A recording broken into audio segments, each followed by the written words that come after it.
Bienvenue à tous. Je me présente, je suis Patrick Benoît, puis je travaille en tant que conseiller scientifique à la TELUC. Je suis responsable de l'organisation des webinaires et du transfert des connaissances au sein du réseau Liniculture Québec, le 2RLQ, avec mon collègue Raed El-Farjani, qui en est le coordonnateur. Donc aujourd'hui, pour ce deuxième webinaire de 2022, nous avons le plaisir d'accueillir David Rives, qui est professeur LUCO et chercheur à ISFOR, ainsi que 3 chercheurs qui viennent nous présenter leurs travaux de recherche. Le terme général du webinaire est l'aménagement et les services écosystémiques des systèmes agroforestiers en milieu agricole, et c'est David qui va en être l'animateur. Donc, les 3 intervenants d'aujourd'hui sont Geneviève Laroche, qui est chercheur postdoctoral rattaché au Centre mondial d'agroforesterie à Kigali, au Rwanda, et qui va nous parler des outils d'aide à la décision territoriale pour l'aménagement de systèmes agroforestiers intercalaires dans une perspective écosystémique.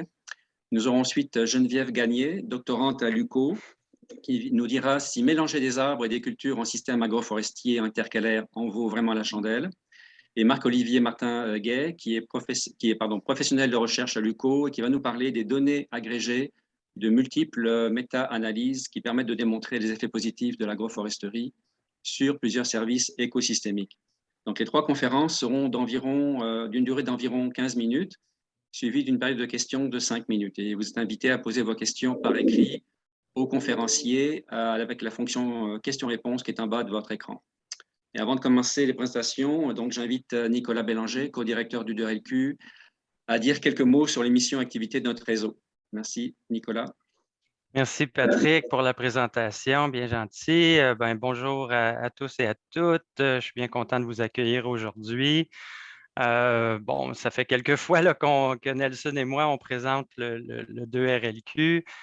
Mais pour ceux qui ne le connaissent pas, c'est un réseau de transfert de connaissances qui contribue à l'essor de la plantation d'arbres, tant en milieu forestier dans une perspective d'augmentation de la productivité forestière, que pour le développement et le maintien des infrastructures vertes et la restauration écologique de sites perturbés ou anthropisés.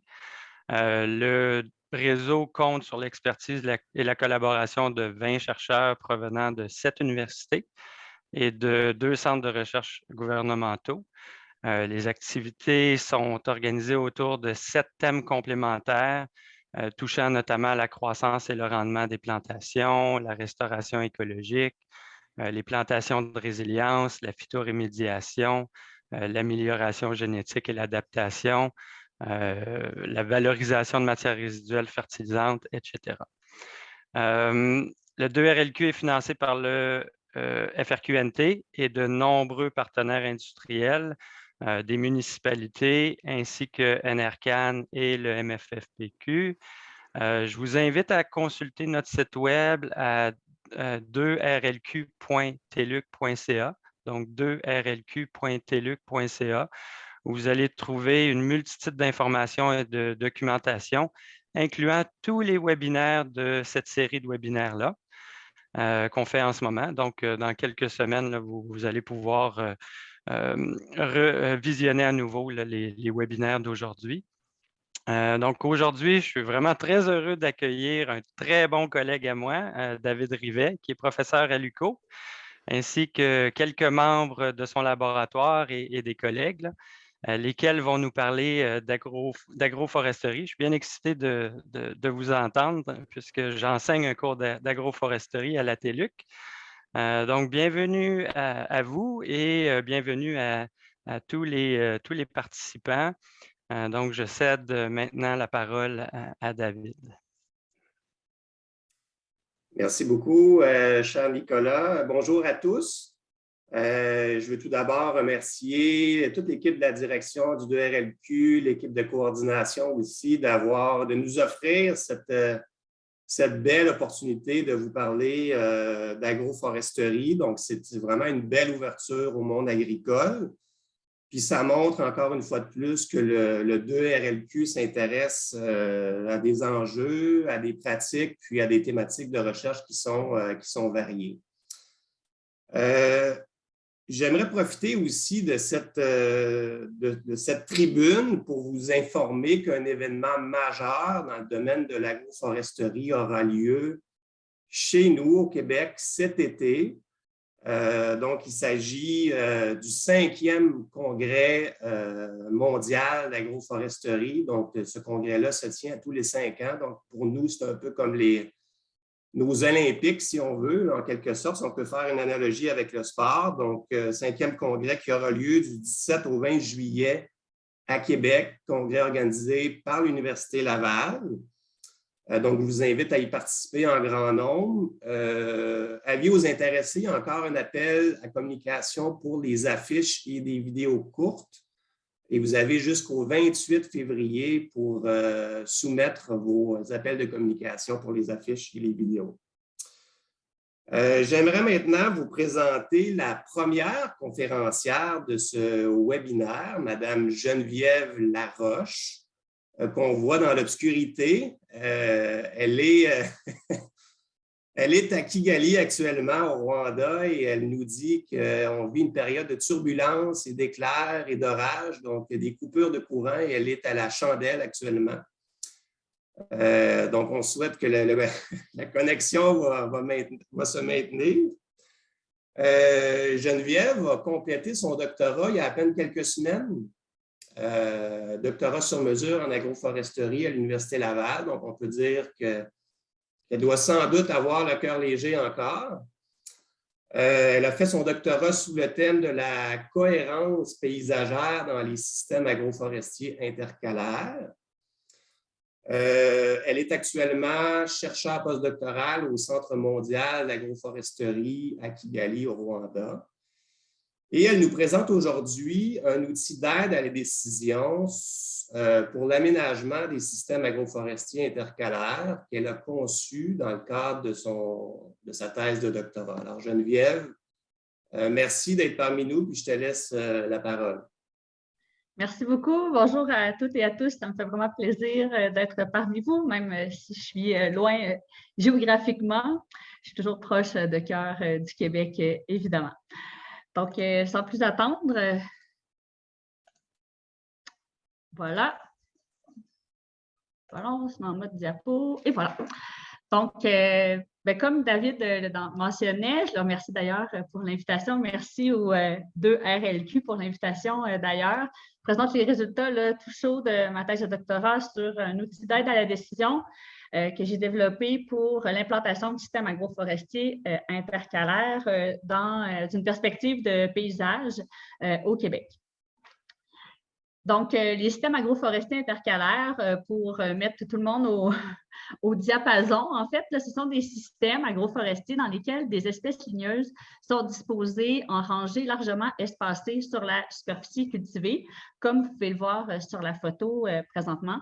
Donc, ils se distinguent en fait là, des haies brise-vent ou des bandes riveraines là, en ce qu'ils ont une plus grande densité d'arbres à l'hectare que des systèmes purement linéaires qu'on implante en marge des parcelles.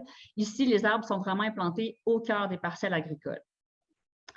Donc, ce sont des systèmes multifonctionnels. Donc, probablement que les deux autres présentateurs en parleront plus que moi, mais bon, on parle de diversification économique, de connectivité, des connectivités écologiques, d'augmentation de la biodiversité à l'échelle du paysage, mais aussi à l'échelle des parcelles agricoles, de séquestration de carbone, de fertilité, santé des sols, notamment par des apports accrus en biomasse et en matière organique, la protection des cours d'eau, de stabilisation des rendements en période de stress hydrique notamment, et aussi de diversification des paysages dans une perspective d'attractivité. Or, si ces systèmes, on connaît comment les implanter à l'intérieur des parcelles, il y a encore peu d'études qui se sont intéressées à la manière dont on pourrait les intégrer à l'intérieur des paysages. Et une manière d'aborder cet aspect-là, en fait, c'est d'y aller via les services écosystémiques qui peuvent être de nature culturelle, des services de provision, des services de support, des services de régulation. En fait, et tout l'ensemble de ces services-là, en fait, si on les optimise à l'échelle des paysages, notamment par l'intégration du système agroforestier intercalaire, on va en arriver à balancer, en fait, là, des objectifs tant sociaux qu'écologiques qui vont mener à un bien-être collectif. Donc voilà, la genèse de ce projet-là, en fait, c'était des problématiques très concrètes que j'ai rencontrées pendant mes études doctorales. Okay? Donc, j'avais, dans le cadre d'un des volets de ma thèse, à créer des scénarios agroforestiers pour présenter des hypothèses, en fait, d'aménagement à différents résidents dans les milieux ruraux du Québec. Sauf que pour bâtir ces scénarios forestiers, bien, je devais choisir les espèces à implanter en fonction de différents paramètres, là, soit de la condition des sols, de la topographie, etc., des vents, peu importe. Et donc, il n'y avait aucun outil, en fait, qui me permettait d'arriver vraiment à des choix précis. Puis, il y avait très peu d'outils aussi qui cernaient comment aménager ces systèmes-là, non pas dans une perspective d'optimiser la production agricole, mais plutôt dans une perspective d'optimiser leurs effets à l'échelle du paysage. Donc, on parle d'optimiser leur intégration finalement dans le milieu rural dans lequel ils s'inscrivent, et notamment au plan de l'aspect visuel. Donc, ça, c'est la première contrainte. Puis la deuxième contrainte, en fait, la deuxième opportunité que j'ai vue suite à cela, c'est que bien, pour créer des paysages durables, en fait, il faut aller au-delà de l'aménagement de ces systèmes-là, puis il faut penser vraiment à leur position dans le paysage. Donc, comment choisir les sites d'implantation, puis comment les choisir en fonction des services écosystémiques qu'on veut favoriser à l'échelle des paysages. Donc, ces éléments-là, lorsque j'ai commencé ma thèse il y a plusieurs années, étaient très peu connus. Donc, c'est ce qui m'a mené finalement de fil en aiguille à bâtir un guide parce qu'à force de collecter de l'information à gauche à droite et à la compiler, je me suis dit, bien, pourquoi pas en faire des outils qui pourront éventuellement guider l'implantation de ces systèmes. Donc, la méthode qu'on a utilisée, je suis partie en fait des constats du rapport qui est contenu, du rapport en fait qui a été rédigé en 2017 là, par le comité, un sous-comité du comité agroforesterie du CRAAC. Donc, le rapport s'intitule « Une agroforesterie pour le Québec ». Et dans ce rapport, on cite 7 enjeux de l'agroécosystème québécois, donc la santé des sols, la qualité de l'eau, la biodiversité, les changements climatiques, la rentabilité des exploitations agricoles, l'attractivité des milieux ruraux également. Et moi, j'ai ajouté aussi comme dimension la santé via la qualité de l'air. Donc, j'ai bâti l'outil dans une perspective québécoise, en ce sens qu'il couvre, en tout cas, la majorité, en fait, des zones de rusticité du Québec. Donc, j'ai effectué une revue littérature de 66 sources différentes qui traitent des effets des systèmes agroforestiers intercalaires, là, puis de leur provision de services écosystémiques. Là, puis j'ai limité ma recherche là, aux études qui ont porté sur le contexte québécois, ontarien ou du nord-est de l'Amérique du Nord, parfois un peu en Europe, là, mais je me suis vraiment limitée au plan géographique pour que ce soit le plus représentatif possible. Puis, je suis allée chercher dans des guides d'aménagement qui ont été rédigés là, en contexte tempéré, en quels critères d'aménagement on pourrait utiliser pour optimiser l'ensemble de ces services écosystémiques. J'ai aussi conduit des entrevues semi-dirigées auprès de 4 experts agroforestiers pour valider un peu ces données-là puis avoir leur expérience terrain. Donc, cette première collecte de données-là a donné 2 outils. En fait, le premier outil, c'est une grille multicritères pour aider au choix des sites d'implantation, ainsi que guider certains paramètres d'aménagement et le choix des espèces ligneuses.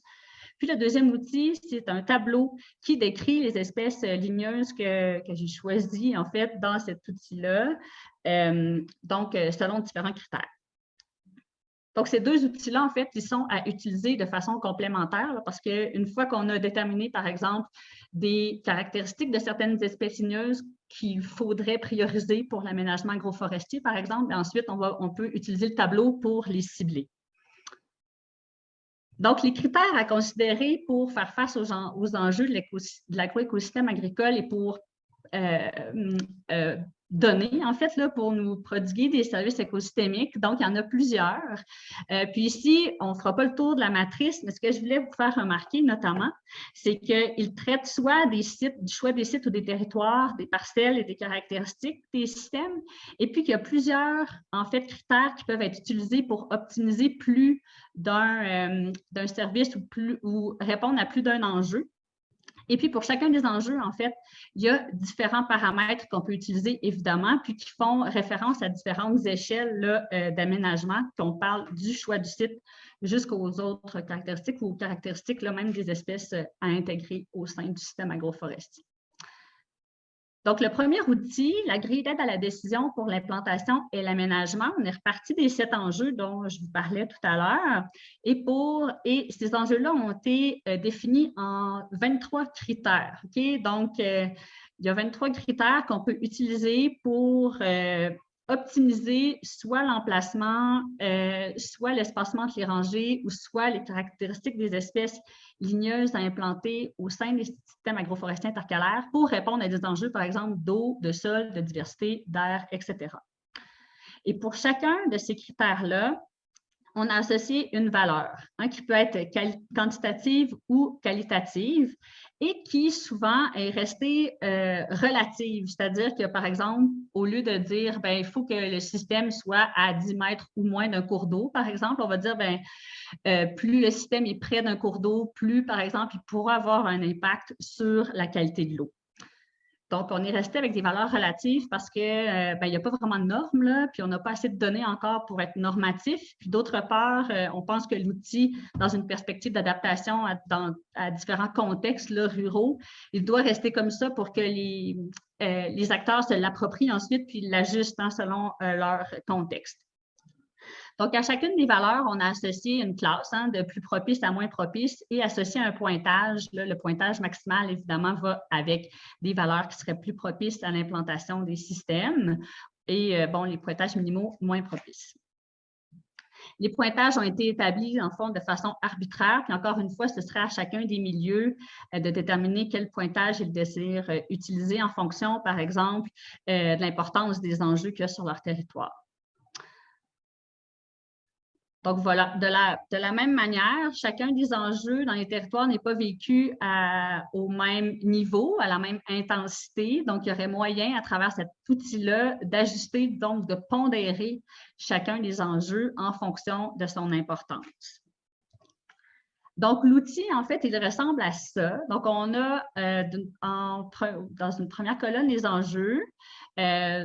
En deuxième, les critères à utiliser pour optimiser l'implantation du système en fonction de cet enjeu-là, le type de critères, ses valeurs, ses classes et les pointages proposés avec des références là, à l'appui. Donc, ici, je vous en présente une partie, mais évidemment, là, il se décline en 23 différents critères. Donc voilà, puis ensuite, une fois qu'on a établi, par exemple, une pondération, ici que j'ai mis de façon arbitraire, on pourrait multiplier les valeurs obtenues en calculant, par exemple, chaque pointage pour chaque critère. Et ensuite, on pourrait comparer, par exemple, deux sites. Par exemple, le site A et le site B, si on compare au total, ils ont des pointages différents. Donc, le site B, au total, serait meilleur pour l'implantation de systèmes agroforestiers intercalaires que le site A. Mais par contre, si on veut simplement travailler du côté de la biodiversité, on pourrait voir que ces deux sites sont équivalents. Donc, ces systèmes-là, cette grille-là, elle est relativement intuitive, puis elle peut être utilisée quand même même par des non-experts de l'aménagement agroforestier. Ça permet aussi rapidement d'identifier des sites d'intérêt à partir d'une liste de critères qui est relativement restreinte. Ça s'adapte aux contextes régionaux, puis c'est aussi utile à l'échelle des exploitations agricoles parce qu'on n'y retrouve pas seulement des critères pour choisir les sites, mais même si ces critères-là pourraient être utilisés à l'échelle des exploitations agricoles, on y retrouve aussi des critères qui peuvent qui sont reliés au choix des espèces ou même à l'écartement ou à l'orientation des rangées d'arbres. Donc, c'est ce qui conclut le premier. Pour ce qui est du deuxième outil, c'est une grille descriptive, comme je vous le disais tout à l'heure, qui s'utilise en complément du premier outil. Donc, dans celle-ci, on a intégré 28 espèces ligneuses feuillues de 12 genres différents. Les nombres entre parenthèses correspondent au nombre d'espèces dans chacun des genres qui sont représentés, ou parfois c'est des hybrides, là. Voilà, puis pour les arbustes, on a 9 espèces réparties en 8 genres différents. Donc, encore une fois, je ne sais pas si c'est une constante dans la nature, mais on arrive encore à 23 critères ici. Donc, chacune des espèces ligneuses ou arbustives est décrite à travers 23 critères différents, répartis en différentes catégories, qui sont les conditions de croissance, la morphologie, la physiologie. Un instant. Hector, je suis en conférence, OK? Merci, je m'excuse, l'école est terminée. Donc, l'effet sur les sols, l'eau et l'air, l'effet sur la biodiversité, les produits marchands ou utiles et l'attractivité. Donc, pour ce qui est des conditions de croissance, en fait, c'est comme répondait là, lorsque j'ai contacté les experts agroforestiers. Attendez un instant. Hector et Aurélie, vous allez jouer dans la chambre, OK? Merci. Donc, c'est les zones de rusticité, les types de sol et l'humidité du sol, donc le drainage qu'on utilise habituellement pour choisir quel arbre on va mettre à quel endroit sur la parcelle. Moi, j'ai ajouté ici des indices de tolérance à la sécheresse et à l'engorgement qui vont de 1 à 5, qui sont utiles notamment dans une perspective de changement climatique. Pour la physiologie, la morphologie, la physiologie, on a la hauteur, la largeur, le port naturel, la vitesse de croissance, la porosité du feuillage qui peut indiquer un intérêt lorsqu'on est préoccupé par la compétition pour la lumière notamment. Puis le rapport césurienne des feuilles pour les taux de minéralisation de la litière qui peuvent être intéressants aussi dans une perspective agronomique. Les effets sur les sols, l'eau et l'air, il y en a 3. Donc, on a une série d'effets qualitatifs, là, par exemple, si l'espèce fixe l'azote, si sa litière est riche en calcium, etc. Si elle peut être placée près du cours d'eau, on a utilisé les grilles du FIOC et de l'OQPP pour savoir si elle peut être implantée, par exemple, en haut, au milieu ou au bas du talus. Et on a ajouté aussi un indice de pollen pour le caractère allergisant des espèces. Donc, tirer des données du ministère de la Santé et des Services sociaux. Pour les effets sur la biodiversité, on a un indice de biodiversité qui se décline de 1 à 5. Donc, de à 1, ça signifie que l'espèce est utilisée par moins de 5 espèces animales. Puis à 5, elle est utilisée par 25 espèces animales ou plus. Ça, c'est dérivé, en fait, de l'étude de Martin et al. Aux États-Unis qui a étudié plus de 250 espèces végétales et leur utilisation par les espèces animales. Donc, on a le potentiel mellifère ou nectarifère aussi de ces espèces-là, la période de floraison et d'autres infos qualitatives, là, notamment sur l'amour des chevreuils, des cerfs de Virginie, en fait, pour ces espèces. On a des critères aussi pour l'économie. Donc, la valeur du bois est séparée en trois classes qu'on a déterminées à partir des prix là, du bois répertoriés sur le site prixdubois.ca de décembre à juin 2001 pour 6 séries. Puis, on les a ajustés en fonction des données du Wood Database. Puis, ensuite, on a des données aussi sur la production ou non de PFNL. Puis, finalement, pour l'attractivité, on a la couleur du feuillage à l'automne et des caractéristiques visuelles, notamment là, ou olfactives là, pour les fleurs et les fruits, notamment leur couleur, leur période aussi de floraison qu'on avait tout à l'heure aussi. Donc, c'est ce que ça donne un peu comme grille. Évidemment, là, je leur montre encore seulement un aspect. Puis, en fait, le grand avantage, c'est que toutes ces données étaient déjà connues. Moi, je n'ai rien inventé, mais je pense que c'est la première fois qu'elles sont réunies sous une forme rapidement consultable qui ça ne prend pas des heures en fait à recueillir ou en fait à comptabiliser ou à collecter l'ensemble des informations là, pour une même espèce. Puis ce sera disponible éventuellement en format Excel, là, donc ça va permettre rapidement de trier les espèces ou de les filtrer là, selon des critères qui pourraient nous paraître plus intéressants. Donc, en conclusion, en fait, ces outils-là, ils démontrent que les systèmes agroforestiers intercalaires peuvent s'adapter à des contextes écologiques contrastés et répondre aux enjeux de la zone agricole. En fait, déclinés en 7 enjeux ici, ils mettent en évidence la multifonctionnalité des espèces et des aménagements. Puis, évidemment, il y aurait d'autres espèces et de critères à ajouter, là, notamment peut-être sur les traits fonctionnels. Et il y aurait certaines espèces résineuses qui pourraient être aussi ajoutées à la grille. Donc, par contre, ces outils-là, il faudrait qu'ils nécessitent nécessairement une concertation avec différents intervenants là, pour être utilisés avec notamment des outils là, complémentaires, notamment sur la qualité de l'eau, des choses comme ça, des cartes topographiques, etc. Puis, ça amène aussi des questionnements, ou en tout cas une réflexion là, à avoir. Je pense que ça démarre, là, mais une réflexion plus poussée sur la rémunération pour les services écosystémiques là, rendus dans les paysages par des systèmes implantés sur les terres privées. Et voilà, puis bon, ça nous permet aussi d'envisager peut-être de nouvelles formes de gouvernance et de politique d'aménagement en zone agricole qui ne viseraient pas uniquement la production agricole durable, mais pourquoi pas aussi la production forestière durable. Puis je rappelle aussi que ce sont des outils d'aide à la décision et que votre agroforestier de famille est toujours requis pour faire les choix finaux. Donc, je vous remercie. Si vous avez des questions, bien, je suis à Kigali, mais je suis toujours rejoignable par courriel via mon adresse ULaval.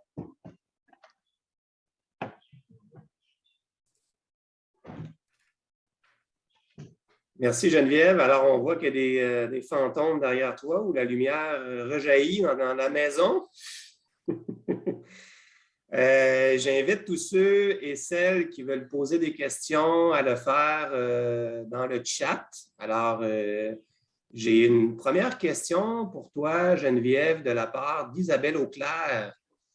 Elle te demande, est-ce que vous travaillez en collaboration avec des agronomes qui font des plans d'aménagement durables pour favoriser la biodiversité et l'implantation de cultures de couverture?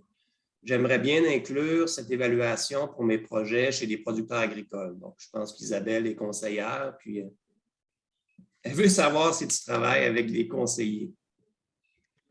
Merci, Mme Auclair, pour cette question fort pertinente. Non, je n'ai pas travaillé avec des agronomes, mais je suis prête à le faire, évidemment. Mais la raison principale, en fait, c'est que jusqu'à tout récemment, les systèmes agroforestiers intercalaires, il n'y avait pas vraiment de financement direct pour ça via les programmes agricoles.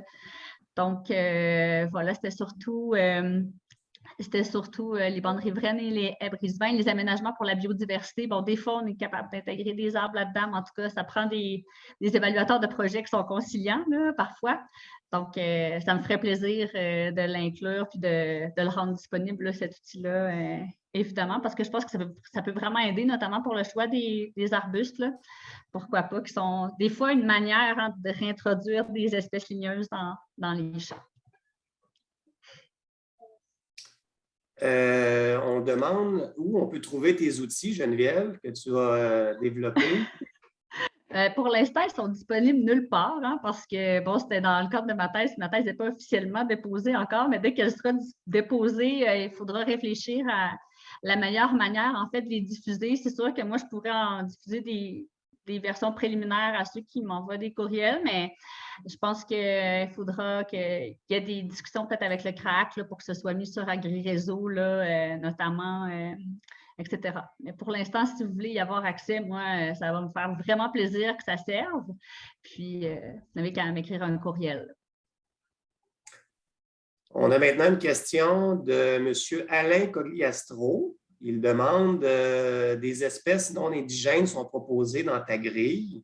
As-tu rencontré des résistances lors des échanges avec divers intervenants sur le statut de ces espèces non indigènes ou exotiques? Non. Premièrement, parce que les échanges ont lieu avant que la grille soit définie, là. Donc, le choix des espèces n'a pas été discuté avec les intervenants, donc il n'y a pas pu y avoir de résistance. Je serais bien contente, en fait, d'avoir les échos de ces gens-là. Mais j'ai quand même fait l'effort de prioriser, en fait, les espèces indigènes. Puis, s'il y a des espèces exotiques d'introduites, c'est soit parce qu'on pense qu'à terme, avec les changements climatiques, elles pourront avoir une place là, dans nos écosystèmes, ou parce qu'il n'y avait pas d'autres espèces, en fait, là, ou parce qu'elles avaient des caractéristiques intéressantes. Là. Je pense notamment au caragagné, qui est fixateur d'azote, puis il est bien adapté au climat froid. Donc, voilà, je trouvais que c'était quand même une espèce intéressante à intégrer dans la grille, bien qu'il ne soit pas indigène. Donc, voilà. Mais bon, on a quand même focusé sur les espèces indigènes. Très bien. Est-ce qu'on a le temps pour une dernière question, messieurs? On pourrait peut-être passer On passe à la suivante. à la suivante. Puis comme je dis, passer 11 heures, s'il y a des gens qui ont encore des questions, nous, on peut rester en ligne puis continuer à répondre. D'accord. Alors, merci beaucoup, Geneviève. Alors, notre deuxième conférencière est Mme Geneviève Gagné, qui est étudiante au doctorat sur mesure en biologie à l'Université du Québec en Outaouais.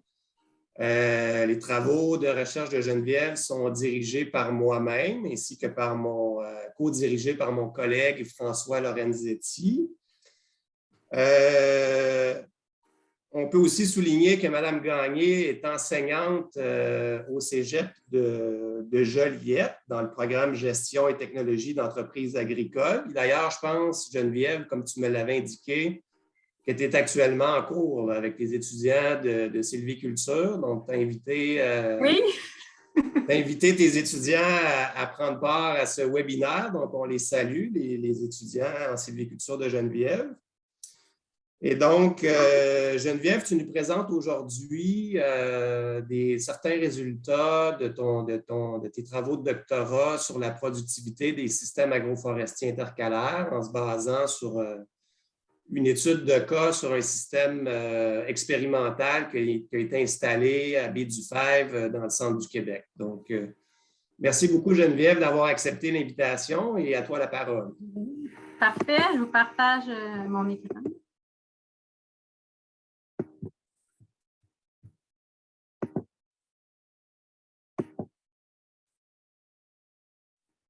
C'est bon? Alors, comme David vous l'a dit, je m'appelle Geneviève et puis aujourd'hui, on va parler un peu de mes recherches de doctorat, donc une partie des recherches que j'ai faites. Puis, on va essayer de répondre à la question, est-ce que mélanger des arbres et des cultures dans un système agroforestier intercalaire, est-ce que le jeu en vaut la chandelle au Québec principalement? Donc, je reprends un peu les enjeux qui ont été définis par Geneviève tantôt. Donc, on sait que le milieu agricole fait face à plusieurs enjeux. Donc, l'enjeu numéro 1, c'est vraiment la santé des sols. La santé des sols, c'est un enjeu super important parce que c'est la base pour être capable de produire des denrées alimentaires. On a aussi l'enjeu de la biodiversité. On sait que le mode d'agriculture intensive qu'on a présentement incite un peu à la diminution de la biodiversité dans nos systèmes agricoles. On fait face aussi à l'enjeu de la qualité de l'eau. Donc, l'eau, c'est la vie, puis dans nos systèmes agricoles, on a un enjeu là, de la préserver. Les changements climatiques. Donc, est-ce que nos terres agricoles pourraient jouer un rôle dans l'atténuation des problématiques? Puis, comment faire pour que nos systèmes agricoles puissent s'adapter aux changements globaux? On a l'enjeu de l'attractivité. Puis, toujours, qu'est-ce qui est super important, de garder nos terres agricoles rentables pour que nos agriculteurs continuent de les exploiter. Ça, c'est les grands enjeux que le milieu agricole fait face. Puis là, on se demande est-ce que les systèmes agroforestiers pourraient répondre à certains de ces enjeux. Donc, ici, je vais vous présenter deux études, des méta-analyses qui ont été faites sur le sujet. Donc, la première étude ici, je ne sais pas si vous voyez mon curseur, mais c'est le ratio de réponse. Puis ici, on a différents enjeux là, qui ont été nommés. Puis, la ligne 0, dans le fond, c'est une culture conventionnelle qu'on a comparée ici dans ce tableau-là, on l'a comparé à des systèmes sylvo-arables, dans le fond, des systèmes intercalaires dans lesquels on cultive des arbres avec des cultures annuelles. Puis, cette étude-là, qu'est-ce qu'elle a pu démontrer? C'est qu'on a une très grande amélioration au niveau des problématiques de l'érosion du sol quand que des arbres sont associés à des cultures. Puis également, on a une amélioration là, de la fertilité des sols. Au niveau de la biodiversité, de la production des cultures puis de bois, c'est moins clair que les systèmes sylvo-arables ont des différences avec un système agricole normal. Puis on peut voir aussi qu'il y a une grande variation là, dépendamment des cultures. Donc, cette étude-là, elle a été faite en Europe. C'est un peu différent là, de ce qu'on a ici, mais c'est très semblable quand même. Puis, ici, dans l'autre étude ici que je voudrais vous parler, l'autre méta-analyse, c'est au niveau de l'atténuation des problématiques des changements climatiques. Donc, stocker du carbone, c'est une très bonne façon de pouvoir atténuer les problématiques. Et puis, ce qu'on peut voir de cette méta-analyse-là, c'est que les systèmes agroforestiers en général, donc pas seulement les systèmes intercalaires, ont une possibilité de stocker jusqu'à 50 tonnes de carbone par hectare, donc ce qui est quand même intéressant sur 35 ans. Puis, on a aussi une possibilité de stocker du carbone organique dans le sol. Donc, sur cette étude-là qui a été faite de façon plus globale à travers le monde, nous démontre que les systèmes agroforestiers en général peuvent aider l'atténuation des problématiques des changements climatiques en stockant du carbone de façon aérienne puis dans le sol. Puis également ici, pour les systèmes agroforestiers intercalaires, on voit que ça apporte une grande amélioration pour la régulation de l'érosion des sols et la fertilité des sols. Maintenant, ici, je vais vous présenter, dans le fond, ici, c'est les systèmes agroforestiers intercalaires, des modèles. Donc, le premier modèle en haut, c'est une image qui nous provient du sud de la France. C'est le domaine de Restinclière. Donc, c'est en 1995, ça a été implanté. Donc, on voit ici que c'est une densité de population d'arbres qui est assez élevée, de 192 arbres par hectare. On a un espacement de 30 mètres entre les rangées d'arbres et de 4 mètres entre les arbres. Ce qui a été planté sur cette parcelle-là, c'est des noyers hybrides. Donc, ces parcelles-là ont été super intéressantes là, parce qu'on a pu, grâce à ce système-là, acquérir beaucoup de connaissances sur les interactions entre les arbres et les cultures. Donc, c'est un système qui a permis de faire des découvertes, puis notamment d'essayer de cibler où étaient, dans le fond, les problématiques, comment on fait pour améliorer ces systèmes-là.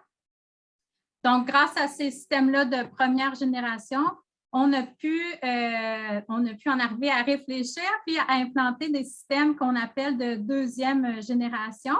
Donc, en voici un exemple ici à Baie-du-Fer. C'est l'endroit où j'ai fait mes études pour mon doctorat.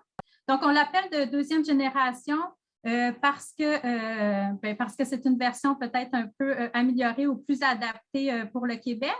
Donc, on voit que l'espacement entre les arbres est beaucoup plus grand. Donc, c'est 40 mètres entre les rangées d'arbres et puis 5 mètres entre les arbres.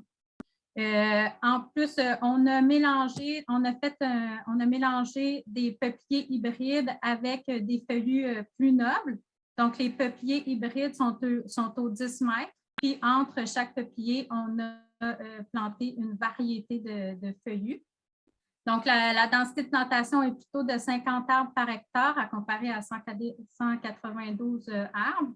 Puis, dans le fond, l'espacement entre les rangées a été pensé en fonction des besoins de l'agriculteur qui, lui, utilise encore une rampe d'épandage qui a environ 40 mètres. Donc, c'était pour qu'il puisse continuer de faire l'agriculture comme gap pratique. Donc, c'est dans ces systèmes-là que j'ai récolté des données.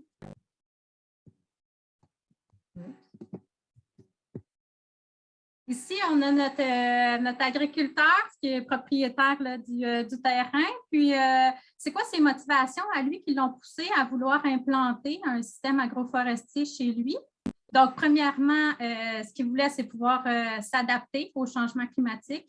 Il voulait augmenter la tolérance des cultures face au stress hydrique. Ça, c'était une préoccupation qu'il avait. Puis, il voulait aussi augmenter la conservation de la neige parce que lui, il fait une rotation maïs, soya, céréales avec des cultures fourragères.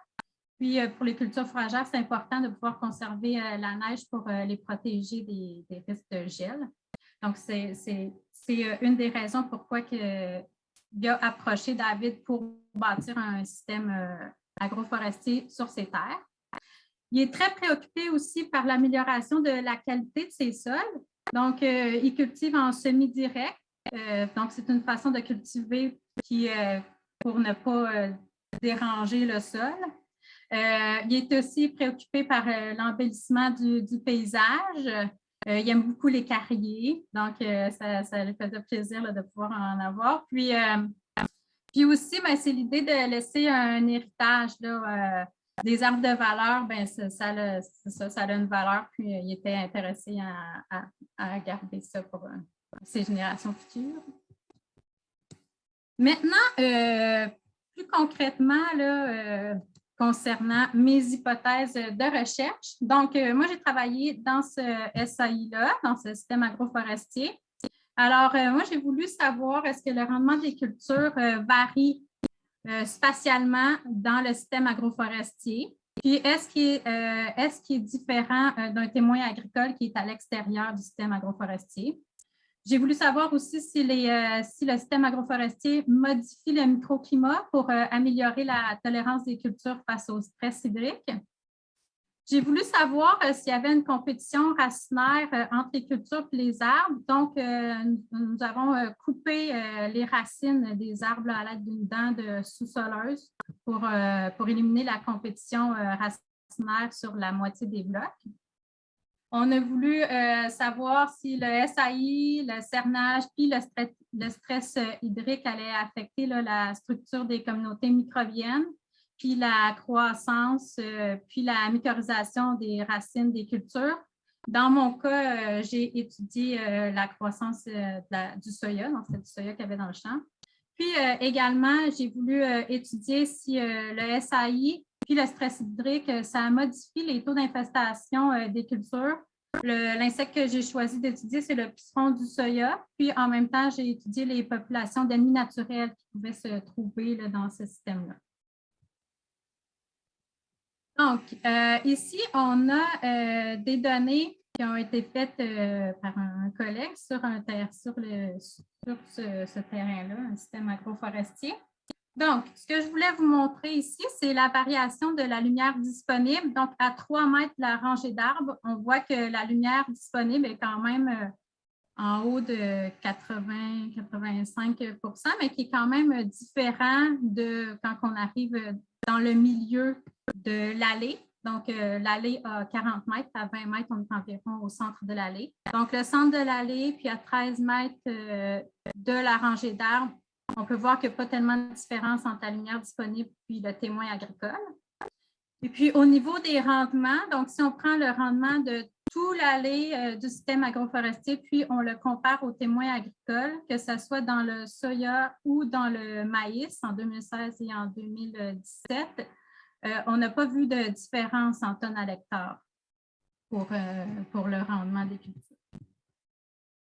Donc, plus précisément, le dispositif que j'ai mis sur pied pour pouvoir faire mes recherches. Donc, on a mis 2 dispositifs. Le premier ici comprend le cernage des racines. Donc, la moitié des arbres de chaque bloc, on a coupé leurs racines. Et puis, par la suite, à 3 distances de la rangée d'arbres, donc 4, 12 et 20 mètres, on a installé des gouttières là, dans le champ pour diminuer la quantité d'eau accessible. Donc, 50 % de la surface du sol était couverte de gouttières à 3 distances de la rangée d'arbres. On peut voir ce que ça donne en vue aérienne. Ça, c'était le premier dispositif. Puis le deuxième dispositif, c'est encore des gouttières à 3 distances de la rangée d'arbres, puis en comparaison avec un témoin agricole là, qui est au moins à 30 mètres là, du système agroforestier, mais qui est quand même dans les mêmes conditions parce que c'est dans le même champ, c'est cultivé en même temps. Fait que ça, c'est les 2 dispositifs. Dans les dispositifs, on a mis aussi des systèmes d'information pour capter différents paramètres microclimatiques. Donc, on avait des anémomètres à 3 distances de la rangée d'arbres et dans le contrôle. On avait des sondes pour l'humidité du sol. On avait également des phares pour connaître la luminosité. Donc, ces stations-là prenaient des données en continu durant durant une bonne partie là, de la période de croissance du soya. On a pu avoir des données microclimatiques sur la vitesse du vent, sur l'ensoleillement, puis sur l'humidité du sol. Ici, je vous présente un tableau de l'impact de la présence d'arbres sur la vitesse du vent. Donc, à 4 mètres de la rangée d'arbres, puis à 12 mètres, à 20 mètres, puis dans le témoin agricole. Donc, ce qu'on peut voir, c'est qu'à 20 mètres, au centre de l'allée, on voit vraiment une diminution là, de la vitesse du vent, qui est comparable en comparaison avec le témoin agricole. Ici, pour le rayonnement photosynthétique actif, ce qu'on a pu remarquer, c'est qu'à 4 mètres, on a une diminution là, du rayonnement solaire là, que les plantes peuvent capter. Mais déjà à 12 mètres puis à 20 mètres, c'est assez comparable là, aux témoins agricoles. Donc, au niveau du rendement, donc l'impact du SAI là, sur le rendement. Donc, ici, on a 2 années de récolte de données. Les 2 années, c'était cultivé en soya. En 2018, je ne sais pas si vous vous souvenez, mais on a eu une année qui était relativement sec par rapport à la normale. Donc cette année-là, dans ma recherche, est considérée comme une année plus sec. Puis 2019 était considérée comme une année plutôt normale. Donc, dans une année plus sec, ce qu'on a remarqué, c'est qu'à 4 mètres, on a une diminution quand même du rendement à comparer à 12 mètres puis 20 mètres de la rangée d'arbres, mais les rendements obtenus sont quand même similaires à ceux qu'on a obtenus dans le témoin agricole. Puis, quand on arrive en 2019, dans une année où la pluie était plutôt normale, il n'y a aucune différence à 4 mètres, 12 mètres, 20 mètres ou dans le témoin agricole là, si on compare les rendements obtenus. Après ça, ce qui était intéressant de la recherche, c'est de constater que dans les parcelles où on avait cerné les racines, donc dans les parcelles avec cernage, on a remarqué une diminution du rendement. Donc, ça, c'est quand même assez intéressant parce qu'on avait pensé qu'en diminuant la compétition racinaire, on aurait peut-être favorisé la croissance de la culture, mais ça ne s'est pas avéré vrai. Dans le fond, les 2 années où on a fait le cernage des racines avec le soya, comme culture, c'est le même résultat qu'on a obtenu, c'est une diminution du rendement dans les parcelles où on avait cerné les arbres. Alors ici, je vous montre un peu des données sur la taille là, puis le DHP des peupliers hybrides. Donc, après 10 ans après la plantation, donc vous avez ici les différents types là, de peupliers qui ont été utilisés, les différents types d'hybrides. Donc, vous avez la hauteur là, des arbres qui ont été mesurés, puis le DHP. Donc, on peut voir là, qu'ils ont eu une croissance, que ces hybrides-là ont eu une croissance quand même assez similaire. Puis, il y a cet hybride-là qui a eu une croissance en DHP un peu plus... celle-là a eu une croissance un peu moins élevée.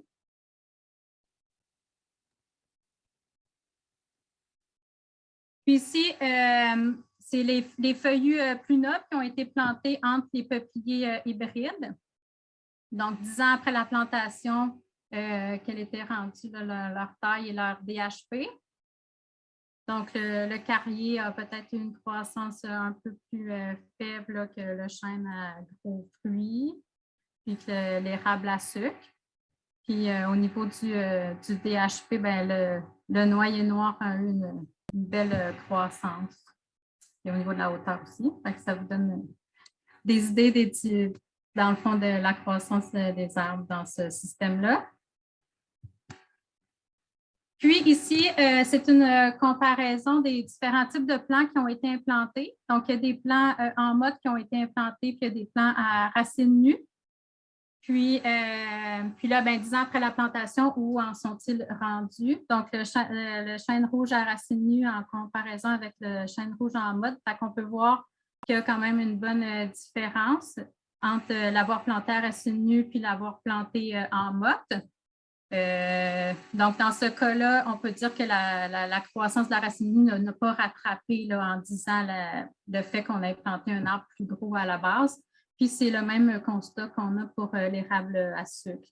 Donc, l'érable qu'on a planté en motte, donc il y avait 300 cm versus 125 cm. Donc, l'érable à sucre à racine nue n'a pas rattrapé l'érable en motte.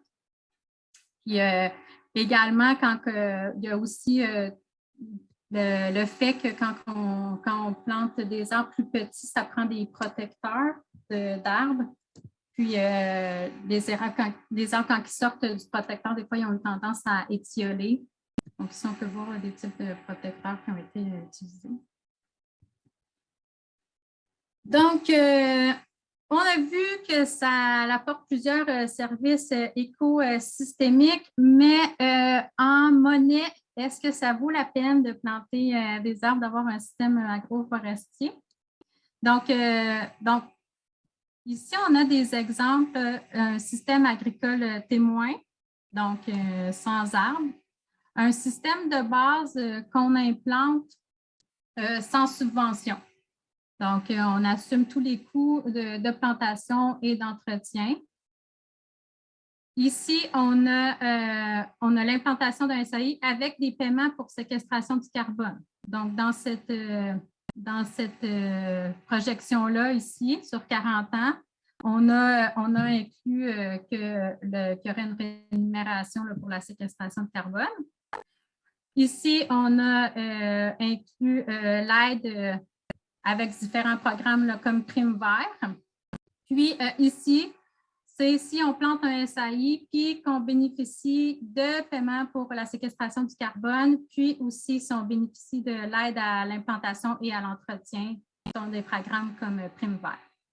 Donc, ce tableau-là, dans le fond, ça veut dire que en comparaison avec un système agricole conventionnel, si on assume tous les coûts d'entretien puis de plantation du SAI, dans le fond, l'agriculteur absorbe certains frais. Mais dès qu'on a un paiement pour la séquestration du carbone ou dès qu'on a de l'aide, on arrive à peu près à des mêmes prix que notre système agricole témoin. Puis si on combine la séquestration du carbone avec toute l'aide à l'implantation, ça devient vraiment profitable de planter des systèmes agroforestiers, en plus de tous les services aux écosystèmes qui sont non quantifiables dans cette analyse-là. Donc, en conclusion, les systèmes agroforestiers, ça semble prometteur pour s'adapter aux changements climatiques. Dans le fond, dans notre SAI, ça n'a pas affecté négativement les rendements de nos cultures. Le cernage des racines a eu un effet négatif sur le rendement de nos cultures. Puis ça, c'est un résultat qui est plutôt intriguant. Puis avec les autres chapitres de mon doctorat, puis avec d'autres recherches, j'espère arriver à pouvoir plus comprendre ce qui est arrivé. Les arbres, puis en particulier les peupliers hybrides, là, ils ont montré d'excellents résultats. Donc, les arbres, les peupliers que je vous ai montrés présentement et qui sont ici, vont probablement pouvoir être récoltés dans 2-3 ans. Donc, ce qui est assez intéressant. Puis, les arbres nobles qui sont présents vont pouvoir profiter là, de plus d'espace, de plus de lumière. Puis, la rentabilité du SAI est plus ou moins égale ou un peu plus grande là, que celle des systèmes agricoles si on obtient de l'aide à l'implantation et à l'entretien. Et puis, d'autant plus si on a des paiements pour la séquestration de carbone. Donc, merci. Donc, c'est ça. La recherche a été faite là, en collaboration avec plusieurs personnes, notamment Jacques le propriétaire de la ferme. Il y a eu plein de monde aussi sur le terrain qui sont venus m'aider. Puis merci à Alain, à Marc-Olivier et à tous les partenaires financiers. Merci beaucoup, Geneviève. Écoutez, le temps file. On est presque rendu à 11 heures. Donc, je propose de garder les questions pour la fin de la présentation de Marc-Olivier, parce que je sais qu'il y a des gens qui vont devoir quitter bientôt. Donc, sans plus tarder, je propose de vous présenter notre dernier conférencier, M. Marc-Olivier Martin-Guay. Ce grand adepte de ballon-ballet, un sport en voie de disparition, n'est pas un spécialiste de la conservation, mais bien un spécialiste de l'agroforesterie. Donc, il travaille comme professionnel de recherche à l'UQTR depuis quelques années dans le domaine de l'agroforesterie. Et il nous présente aujourd'hui les résultats préliminaires d'une méta-analyse sur les services écosystémiques rendus par les systèmes agroforestiers. Alors, Marc-Olivier, on te laisse la parole. Bonjour tout le monde. Donc, je vous partage mon écran tout de suite. Voilà. Okay. Vous pouvez me mettre dans le coin en bas à droite, je n'ai pas mis grand-chose là. Donc, voilà, c'est ça, c'est une méta-analyse globale. Donc, vraiment, on a essayé d'englober tous les services écosystémiques et tous les types d'agroforesterie. Il y a eu une explosion de la recherche en agroforesterie dans les dernières décennies. On peut le voir ici sur ce graphique-là, en bas, en X, c'est les années, et en Y, c'est le nombre d'études qui se cumulent avec le temps. Donc, mais la plupart des méta-analyses qui ont été faites pour synthétiser cette énorme quantité d'informations s'attardaient simplement à quelques régions ou à certains services écosystémiques. Donc, on s'est dit, on va faire une base de données globale sur l'ensemble de ces services-là. On va en faire une méta-analyse, essayer d'avoir une vraie vue d'ensemble de tout ça. Donc, on avait 4 grandes questions. Premièrement, est-ce qu'on voulait savoir si l'agroforesterie est bénéfique de façon générale pour les services écosystémiques, incluant la biodiversité? Quels sont les services et les groupes d'espèces qui sont les plus avantagés? Quel type d'agroforesterie est le plus bénéfique? Quel type de système agroforestier est avantageux? Et si le climat, parce que c'est vraiment une analyse globale, donc plusieurs climats tempérés, tropicaux ont été utilisés dans notre méta-analyse, donc voir si le climat affecte ces résultats. Donc, notre méthodologie, on a fait une revue systématique de littérature pour voir toutes les méta-analyses sur le sujet. Et ça, on n'a pas été voir les études primaires comme telles, on a vraiment été voir les méta-analyses et on a pris les bases de données de ces méta-analyses-là. On a pris les données, on les a synthétisées et pour chaque donnée, ce qui est important, c'est de calculer un ratio. Vraiment, ce qui nous intéresse, c'est une comparaison entre une valeur observée dans le système agroforestier et une valeur observée dans le témoin agricole. On fait un ratio de ces valeurs-là. Et pour le rendre plus intuitif, moi, après avoir utilisé ce ratio-là dans mes analyses statistiques, j'ai utilisé l'effet bénéfique en pourcentage. Donc, par exemple, un effet 50% supérieur. Un effet de 100%, ce serait comme le double du service écosystémique dans le système agroforestier comparé aux services obtenus dans le témoin agricole. Donc, au total, on a utilisé les bases de données de 18 méta-analyses. Et on a retiré 478 études primaires, donc les premières qui ont étudié les systèmes expérimentaux. Puis de ces 478 études primaires, qui parfois ont différents sites, différents traitements agricoles, on peut retirer environ 3500 comparaisons indépendantes entre un système agroforestier et un témoin agricole.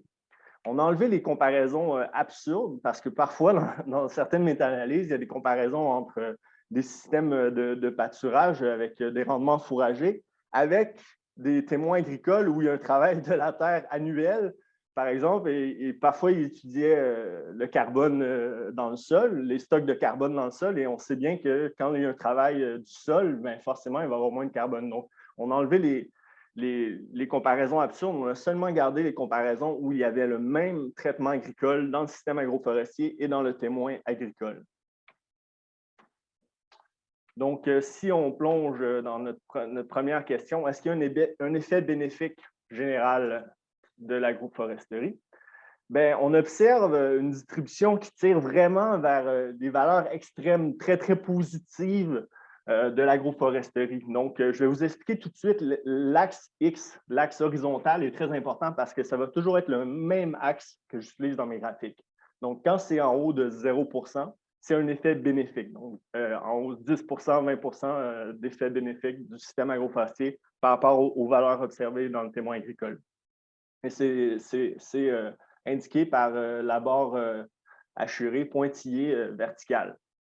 Ici, on voit que la distribution, ici, c'est un histogramme de fréquence. Donc, en Y, c'est le nombre de données qui ont cette valeur-là.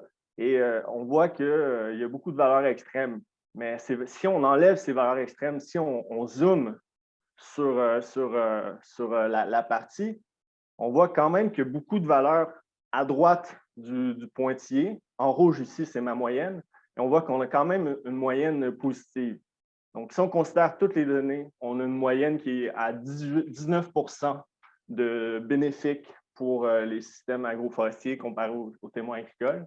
Et si on enlève les valeurs en haut de 100 %, donc du double du service dans le système agricole, qui est un test très, très conservateur, mais c'est pour vraiment limiter des deux côtés, parce qu'on ne peut pas avoir moins de 100 % du service dans le système agroforestier.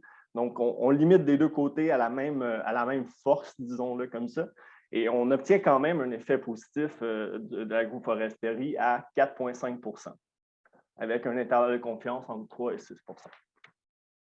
Donc, si on regarde les différents services écosystémiques, les grandes catégories de services qui ont été présentées dans les présentations précédentes, on voit que régulation et soutien, que je mets ensemble parce que parfois, à la limite, c'est un peu flou, c'est très largement avantagé par l'agroforesterie. Même chose pour la biodiversité et l'abondance. La biodiversité qui peut être considérée comme un service de soutien, finalement, parce que souvent, les espèces présentes dans les écosystèmes vont permettre d'obtenir plus de services écosystémiques.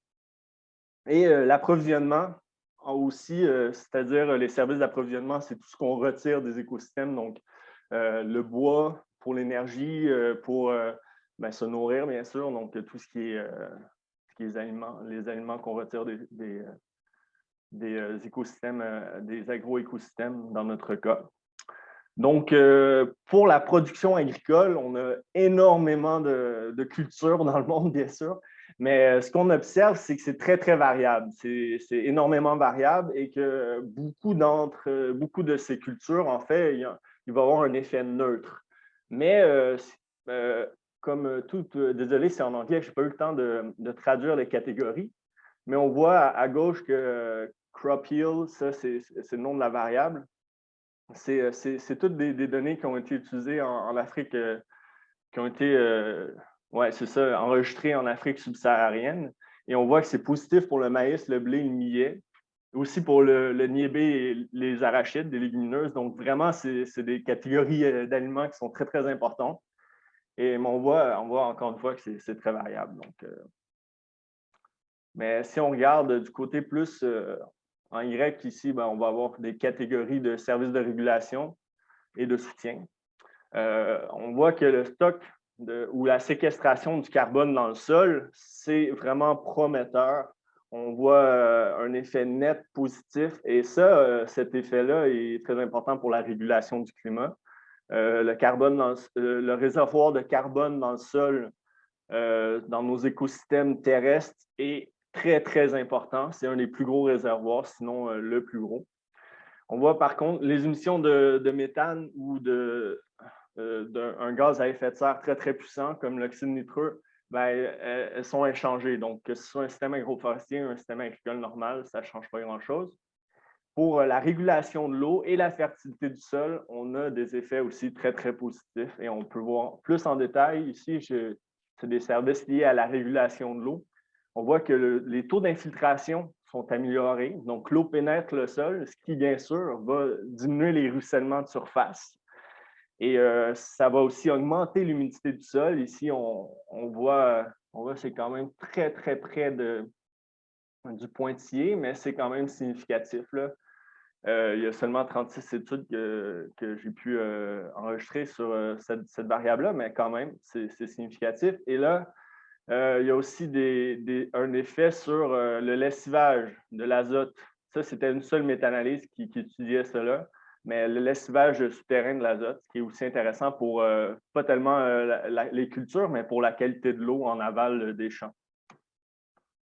Ici, si on se concentre maintenant sur la fertilité du sol, on peut observer qu'il y a plusieurs variables qui sont améliorées. Et la matière organique est en l'une d'entre elles, SOM, tout en haut. Et finalement, ça, bien sûr, une matière organique augmentée dans le sol, bien, ça va créer une densité de sol diminuée. Donc, ah oui, j'ai oublié de vous dire, mais en fait, l'axe des X, c'est toujours bénéfique. Donc, si c'est à droite, c'est que c'est bénéfique. C'est pour ça, j'ai dû faire ça pour mettre ensemble toutes mes données. Donc, ici, la densité du sol, ce n'est pas qu'elle est augmentée dans le système agroforestier, c'est qu'elle est diminuée parce que je considérais qu'une densité de sol diminuée, c'est bénéfique. Donc, il y a aussi des améliorations au niveau de la nutrition, donc plus d'azote et de phosphore dans le sol, et ça fait plus de phosphore disponible pour les plantes, et donc forcément, une meilleure nutrition des plantes pour ces éléments-là. Et on voit aussi une capacité d'échange cationique dans le sol qui est augmentée. Cette capacité d'échange cationique-là permet de retenir des cations, des nutriments, des micronutriments importants qu'il y a dans le sol pour la croissance des plantes. La biodiversité est toujours avantagée, peu importe le groupe d'espèces qu'on regarde. J'ai vraiment fait des grands groupes d'espèces ici pour être capable de synthétiser. Il y a beaucoup d'études sur la biodiversité. Les vertébrés ici, c'est surtout des oiseaux, mais il y a aussi des études sur les rats, les chauves-souris. Pour l'abondance, il y a seulement les invertébrés, surtout des insectes qui sont augmentés. Là, la question demeure, est-ce que ce sont des ennemis naturels qui aideraient à contrôler les insectes ravageurs ou ce sont des insectes ravageurs? Donc, là, il faut aller peut-être un peu plus en précision. Puis, c'est peut-être pas vraiment la variable abondance d'insectes qu'il faut regarder, mais plutôt les dommages qui sont faits sur les cultures par des insectes pour répondre à ces questions-là de façon plus précise. Maintenant, si on regarde les différents types d'agroforesterie,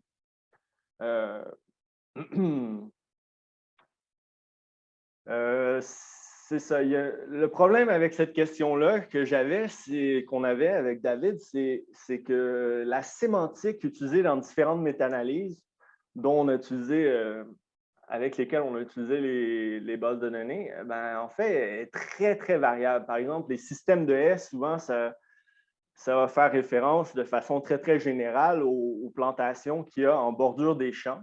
Ça peut être en anglais, shelter belt, hedgerow ou il me semble j'en oublie un, live fence. Il y a vraiment une sémantique très, très variable, mais dans certains cas, ils font référence à un truc bien précis, parfois un hedgerow pour certains auteurs de méta-analyse. J'ai l'impression qu'ils font référence vraiment à des haies qui sont très basses, à part très, très, très denses. Et donc, pas nécessairement, comme on a vu dans le système intercalaire, des grands peupliers très bien élagués. Donc, c'est deux systèmes qui sont complètement différents, surtout au niveau des haies brise-vent. Ça n'a clairement pas le même effet. Donc, il y a aussi le silvopastoralisme et l'agri-sylviculture qui sont un peu des espèces de fourre-tout. Là, on voit qu'il y a un nombre de comparaisons élevé dans ces deux catégories-là. Ici, ça, c'est justement, ça fait plus référence au témoin. Est-ce que le témoin agricole était ici, dans ce cas-là, ce serait un témoin agricole en culture annuelle. Ici, ce serait du fourrager, donc soit pâturage ou soit du foin. Et on a des systèmes complexes aussi, ça va être souvent multi-étagé, donc des systèmes avec arbustifs et arborés en même temps. Pour les cultures pérennes, on fait référence au café ou au cacao. Mais là, le problème avec cette comparaison-là, de plus il y a une différence de sémantique, mais en plus, on s'attend à ce que ce soit des services peut-être différents qui soient mesurés d'une catégorie d'agroforesterie à l'autre. Donc, ça rend d'autant plus la comparaison difficile. On voulait aussi voir si le climat avait un effet. On a pu, tout ça, c'est un peu des analyses préliminaires, là, parce que je recevais encore des méta-analyses la semaine passée, des bases de données de méta-analyse la semaine passée, mais on a pu quand même faire une analyse de la température et des précipitations annuelles, puis voir si l'effet bénéfique était changé. Donc, en Y, on a encore l'effet bénéfique, mais il n'est pas en pourcentage, il est dans mon métrique utilisé pour les analyses, donc le ratio de réponse. Et on voit qu'il y a un effet bénéfique plus important des températures intermédiaires. Et c'est un effet qui est toujours significatif, même si on enlève ici les deux petits outliers.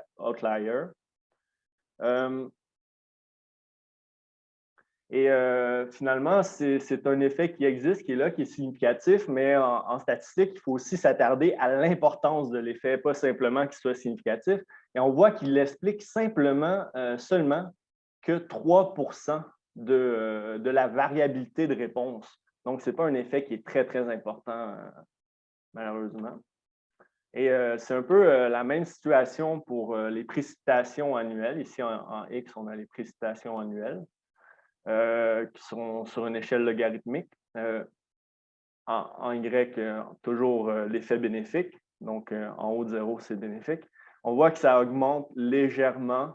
Dans des milieux plus humides, l'effet de l'agroforesterie serait légèrement plus bénéfique. Mais encore une fois, ça explique moins de 1 de la variabilité dans l'effet bénéfique. Donc, ça ne vaut pas vraiment la peine de considérer cette variable-là pour l'instant. Peut-être qu'avec des variables, en fait, plus précises de climat, ici, je n'ai pas eu la chance encore en combinant ces deux variables-là, la température et les précipitations annuelles, on peut obtenir un indice d'aridité. C'est une variable qui est plus intéressante à analyser, mais on ne l'a pas encore fait. Donc, voilà. L'effet général, l'agroforesterie fournit en moyenne clairement, même si on est très, très conservateur dans notre test, plus de services écosystémiques, mais ça demeure très variable. On l'a vu pour la production agricole. Il y a beaucoup de cultures qu'il n'y a pas d'effet. Il y a différents services écosystémiques qui sont affectés, clairement, comme la fertilité du sol est meilleure, un stress hydrique réduit, donc c'est encourageant pour le succès agricole, mais pourtant, le succès agricole est variable, sauf pour la production fourragère où on a un effet quand même assez constant. Là, le succès agricole est relativement variable, donc on suppose que la compétition pour la lumière doit être un facteur très important pour expliquer le succès agricole dans ces systèmes-là. Et la biodiversité est toujours augmentée, peu importe le taxon. Donc, on se dit qu'il y a du potentiel pour avoir des ennemis naturels.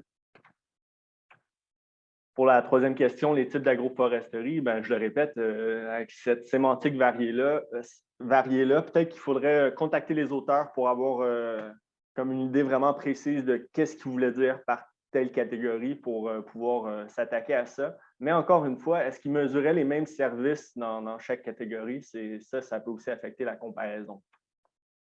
L'effet du climat, pas très important à cause des R carrés de nos modèles, donc les taux d'explication de la variabilité qui ne sont pas très, très intéressants, donc des variables peut-être. Et voilà, j'ai des minutes, mais je peux garder peut-être ça pour... Non, en fait, j'ai fait mon temps. Bon, merci beaucoup pour votre attention.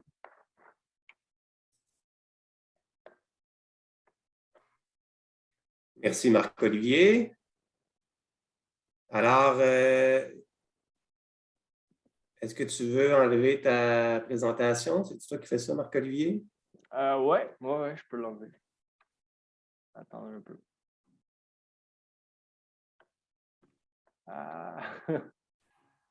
À moins que vous vouliez poser une question sur la méta-analyse cumulative et les biais de publication.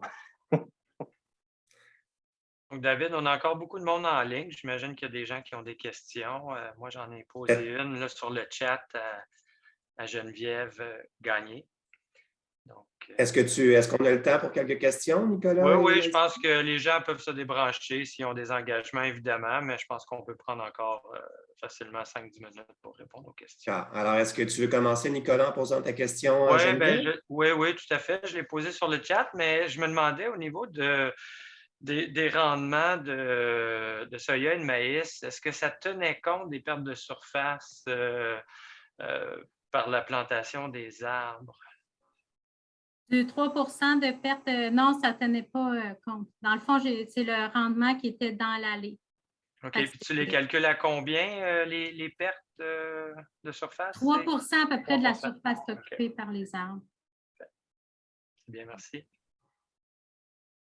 David, moi, je t'invite à répondre il y a plusieurs questions qui portent sur la séquestration du carbone puis les hypothèses qui ont été, dans le fond, ça porte un peu sur le rapport que tu as écrit. Oui, je vais prendre le temps d'y répondre. OK. Il y a une question de Michel Thibodeau. Comme on observe surtout l'effet des racines de peuplier dans les premières années, est-il probable que l'association entre le peuplier et la culture ait le même effet symbiotique que l'association peuplier-conifère en milieu forestier, tant pour l'eau que pour les ressources minérales? Ça doit être une question pour toi, ça, Geneviève. On demande si l'association entre les peupliers et les cultures peuvent avoir une symbiose similaire à celle qu'on peut observer en milieu forestier. Bien, c'est un peu ce qui me pousse à croire en ça, étant donné que quand on a coupé les racines, on a observé une diminution du rendement. Donc, est-ce que ça se pourrait qu'il y ait une association positive entre la culture et les arbres? Bien, j'ai tendance à vouloir le croire, mais là, pour l'instant, je n'ai pas d'autres données qui pourraient expliquer ce phénomène-là. On a regardé le taux de mycorhisation des plants de soya. C'était bien mycorhisé partout, autant dans le témoin qu'à toutes les distances. On a quelques différences au niveau des communautés microbiennes. Donc, est-ce que ça pourrait avoir, est-ce que ça pourrait être lié, là? Pour l'instant, je ne sais pas exactement. On a une question plus générale, peut-être pour les deux Geneviève. On demande lorsque les arbres dans les SAI, lorsqu'ils deviennent plus gros, lorsqu'ils parviennent près de leur maturité, est-ce qu'il est nécessaire d'effectuer beaucoup d'entretien pour maîtriser la quantité de lumière qui va parvenir aux cultures? Geneviève, dans le fond, le site où est-ce que j'ai travaillé, c'était un site très bien entretenu. À chaque année, il y avait des tailles qui étaient effectuées. Puis là, j'imagine que la quantité de lumière pour l'interception, ça va vraiment varier là, de l'essence d'arbre qui est présent. Fait que les peupliers là, sont peut-être moins denses là, que si on y va avec des tilleuls. Mais l'entretien des arbres est super important, là, notamment pour ne pas abîmer la machinerie agricole. Puis pour pouvoir avoir des belles billes droites de qualité, c'est important d'entretenir sa haie si on veut maximiser ses rendements. Voilà. Je pense que Geneviève a très bien répondu. La seule chose que j'ajouterais, c'est que l'entretien, je pense qu'il faut surtout le faire au début. Il faut attendre à la fin, en fait, d'avoir perdu le contrôle sur l'arbre qui est fourché, par exemple, ou tout ça. Là. Donc, je pense qu'un entretien rigoureux dans les premières années de croissance, c'est vraiment la clé, en fait, de la réussite, là, avec un suivi aussi au cours des années. Là. Mais voilà, c'était mon maigre ajout à l'excellente réponse de Geneviève. On a maintenant une question pour Marc-Olivier. Tu nous as dit dans la conclusion que la lumière était probablement un facteur limitant là, des rendements agricoles. On te demande pourquoi tu parviens à cette hypothèse-là. C'est simplement par élimination. Donc, on a une fertilité du sol qui est augmentée, une régulation de l'eau qui permet un stress hydrique diminuer. Donc, on imagine que la variable qui limite la croissance, qui ne crée pas d'effet positif, ça doit être la compétition pour la lumière.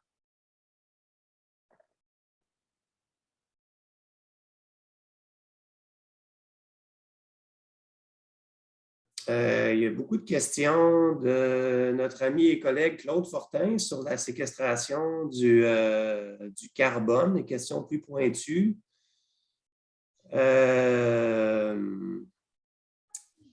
Quelles sont les hypothèses prises pour évaluer les bénéfices associés au paiement pour la séquestration du carbone? Donc, moi, je peux peut-être répondre à Claude. Dans les hypothèses, on a émis l'hypothèse que les peupliers étaient coupés à 15 ans. C'est assez conservateur. Donc, on coupait des peupliers qui faisaient 45 cm au diamètre à 15 ans. Selon nos résultats, on peut s'attendre même à couper les peupliers après 12-13 ans sur notre site pour des baies de 45 cm. Dans les autres hypothèses, on récolte, si je me souviens bien, vers l'âge de 40 ans, les feuilles nobles pour l'équivalent aussi de baies de 45 cm de diamètre. Donc, on ne veut pas dans ces systèmes-là attendre trop longtemps là, que nos arbres deviennent trop gros et qu'ils nuisent à la productivité agricole. Donc, on y va vraiment avec, c'est ça, des baies autour de 45 cm. Et puis, dans les calculs, on a comme modélisé un apport, un revenu qui est alloué à cette séquestration du carbone dans les parties aériennes des arbres sur des fréquences de 5 ans. Donc, on a suivi le pas de croissance, l'accumulation du carbone dans la biomasse des baies à tous les 5 ans. Et on a utilisé des taux de rémunération assez conservateurs. Là, je ne me souviens pas, je pense que c'était 50 $ de la tonne de carbone séquestré. Puis on s'est mis un peu dans un contexte là, de marché volontaire de rétribution. Là. Mais Claude, on pourra s'en reparler si tu as des questions plus pointues par rapport à cette étude-là. Puis il y a plusieurs autres détails aussi. Geneviève a mis dans sa présentation un lien vers l'étude économique qu'on a fait là, qui est disponible en ligne aussi. Je vais juste vérifier s'il y a d'autres questions. Je pense qu'on a fait le tour des dernières questions, à moins que je me trompe. Moi, j'aurais peut-être une question pour Marc-Olivier, si vous me permettez. Oui. Marc-Olivier, est-ce que tu as réussi à différencier les effets dans culture en contexte tropical et en contexte tempéré pour les différents services écosystémiques? Puis si oui, est-ce qu'il y avait des différences ou puis sinon, pourquoi ne pas avoir différencié en fait ces contextes-là?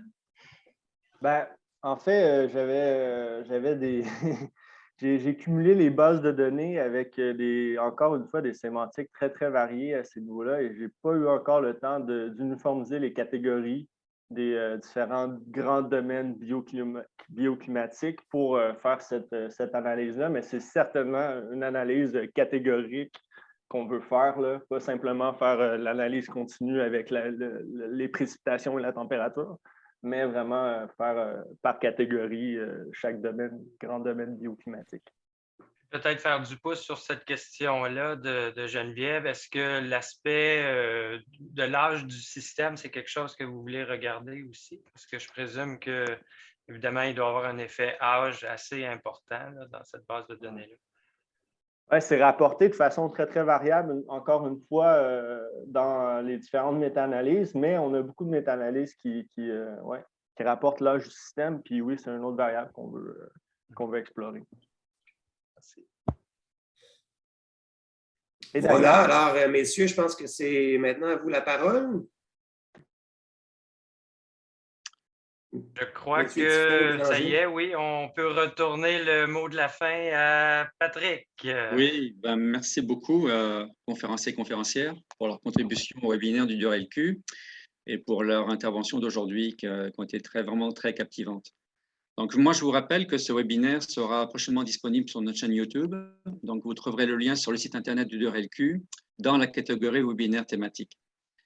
Le prochain webinaire est programmé pour le 15 mars donc 2022 à 10 h et il se centrera sur la culture de l'épinette blanche. Alors, ce webinaire sera animé par Robert Schneider, qui est professeur à l'UQAR, et nous aurons 3 étudiants à la maîtrise de l'UQAR, dont Robert Schneider est directeur ou co-directeur, qui viendront donc nous parler de leurs travaux. On aura Tommy Simard, qui nous parlera du changement en complexité structurelle suite à des éclaircies commerciales dans les plantations d'épinette blanche. Nous aurons ensuite Raphaël Turquin, qui fera une présentation sur l'évaluation des changements de diversité de la flore de sous-bois en forêt naturelle et en plantation d'épinette blanche, 12 ans après des éclaircies commerciales et des micro-trouées. Et enfin, Alexis Bény, qui fera une présentation sur la régénération dans les plantations d'épinette blanche suite à des éclaircies commerciales. Donc voilà, nous espérons que vous serez des nôtres au prochain webinaire de mars. Et merci de votre présence à ce webinaire. Au revoir.